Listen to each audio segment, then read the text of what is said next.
या न्यूज बुलेटिनचे सहप्रायोजक आहेत गोकुळ. कोल्हापूर महानगरपालिका सार्वत्रिक निवडणूक 2025-26च्या पार्श्वभूमीवर 20 प्रभागातील 595 मतदान केंद्रांवर नेमणूक करण्यात आलेल्या 3245 अधिकारी व कर्मचाऱ्यांचे पहिले हँड्स ऑन प्रशिक्षण रविवारी यशस्वीरित्या पार पडले. Swami Vivekananda college, PT. Patil hall, सम लोहिया, राम गणेश गडकरी सभागृह आणि राजाराम कॉलेज अशा 4 ठिकाणी हे प्रशिक्षण आयोजित करण्यात आले होते. संबंधित निवडणूक निर्णय अधिकारी व सहाय्यक निवडणूक निर्णय अधिकाऱ्यांनी प्रशिक्षण दिले. अतिरिक्त आयुक्त रविकांत अडसू यांनी सर्व प्रशिक्षण केंद्रांना भेट देऊन पाहणी केली व आवश्यक सूचना दिल्या.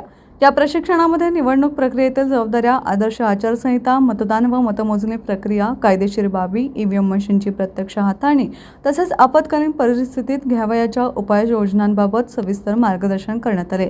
निवडणूक प्रक्रिया पारदर्शक, सुरळीत आणि विश्वासार्ह राहावी हा प्रशिक्षणाचा मुख्य उद्देश असल्याचं प्रशासनानं स्पष्ट केलं. सदर प्रशिक्षण प्रशासक तथा निवडणूक निर्णय अधिकारी के. मंजुलक्ष्मी यांच्या मार्गदर्शनाखाली पार पडले.